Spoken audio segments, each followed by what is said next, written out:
પ્રસ્તુત છે પ્રાસંગિક આજનો વિષય રાષ્ટ્રીય વિજ્ઞાન દિવસ.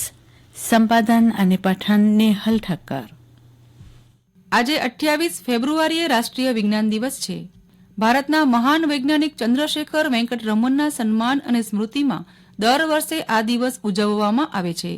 તેમનો જન્મ 7 નવેમ્બર 1888ના રોજ તમિલનાડુના તિરુચિલ્લાપલ્લીમાં થયો હતો.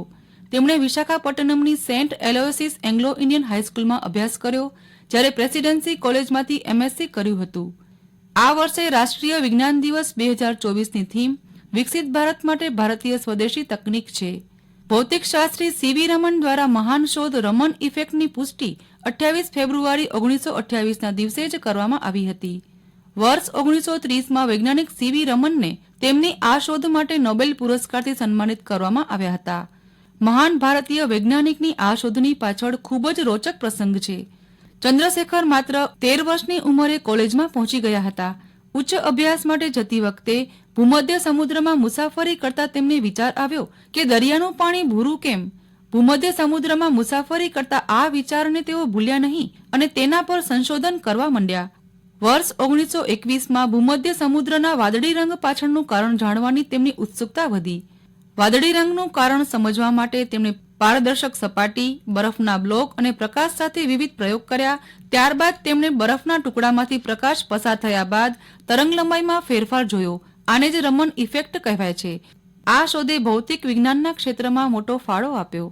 ડોક્ટર સીવી રમને તેમના શિષ્યોમાંથી સૌથી પ્રિય શિષ્ય શ્રી રામનાથના જન્મદિવસ એટલે કે 28 ફેબ્રુઆરીએ આ શોધની જાહેરાત કરી.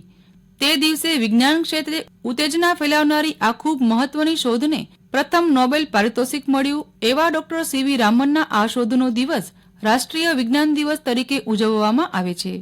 90થી વધુ વર્ષો પહેલા થયેલ આ શોધનો ઉપયોગ કોરોના વાયરસને સમજવા અને પરખવામાં થાય છે. ઇન્સ્ટિટ્યૂટ ઓફ સાયન્સ બેંગ્લોરના વૈજ્ઞાનિકો પોર્ટેબલ રામન સ્પેક્ટ્રોમીટર વિકસાવી રહ્યા છે, જે દ્વારા કોવિડ અને નોન કોવિડ વ્યક્તિના બ્લડ પ્લાઝમા વચ્ચેનો ભેદ ઓળખવામાં આવે છે. રાષ્ટ્રીય વિજ્ઞાન દિવસ નિમિત્તે દર વર્ષે દેશની શાળાઓ, કોલેજો અને યુનિવર્સિટીઓ અને અન્ય ટેકનિકલ, એન્જિનિયરિંગ, મેડિકલ વગેરે શૈક્ષણિક સંસ્થાઓમાં વિવિધ કાર્યક્રમોનું આયોજન કરવામાં આવે છે. વિદ્યાર્થીઓમાં વિજ્ઞાન પ્રત્યે જાગૃતિ અને રુચિ વધે તે માટે શૈક્ષણિક સંસ્થાઓ દ્વારા science speech, debate, activity, competition વગેરેનું આયોજન કરવામાં આવે છે. તો વિવિધ સંસ્થાઓ અને સરકારી વિભાગો દ્વારા આ દિવસે પબ્લિક સ્પીચ, રેડિયો અને ટીવી પર કાર્યક્રમોનું પ્રસારણ, વિજ્ઞાન પ્રદર્શન વગેરે પણ યોજવામાં આવે છે. વિજ્ઞાન ક્ષેત્રે તેમના યોગદાનને ધ્યાનમાં રાખીને national council for science and technology communication દ્વારા ભારત સરકારને 28 ફેબ્રુઆરીને રાષ્ટ્રીય વિજ્ઞાન દિવસ તરીકે મનાવવાની સલાહ આપવામાં આવી હતી.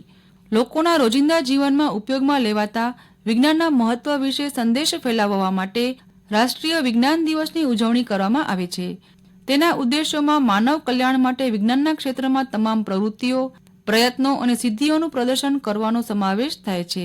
વિજ્ઞાનના ક્ષેત્રમાં ઉભરતા તમામ મુદ્દાઓ પર ચર્ચા કરવા અને વિજ્ઞાનના ક્ષેત્રમાં વિકાસ માટે નવી તકનીકોના અમલીકરણ માટે પણ તે ઉજવવામાં આવે છે. ઉપરાંત ભારતમાં વૈજ્ઞાનિક માઇન્ડસેટ ધરાવતા નાગરિકો માટે વધુ તકો મેળવવા અને લોકોને વિજ્ઞાન અને ટેકનોલોજી અપનાવવા પ્રોત્સાહિત કરવાના ઉદ્દેશ્ય સાથે તેની ઉજવણી કરવામાં આવે છે. દેશભરમાં રાષ્ટ્રીય વિજ્ઞાન દિવસની ઉજવણી કરવામાં આવે છે. આ દિવસે મહાન વૈજ્ઞાનિક સીવી રામનના મહાન કાર્યોને યાદ કરવામાં આવે છે. આ દિવસે બાળકોથી લઈને વડીલોને વિજ્ઞાનનું મહત્વ સમજાવવામાં આવે છે. સરકાર પણ વૈજ્ઞાનિકોને તેમની પ્રશંસનીય સિદ્ધિઓ માટે સન્માનિત કરે છે. આપણે સૌએ સાથે મળીને વિજ્ઞાનમાં યોગદાન આપવાનો સંકલ્પ કરવો જોઈએ અને જીવનમાં વિજ્ઞાનના યોગદાન વિશે જાગૃત રહેવું જોઈએ.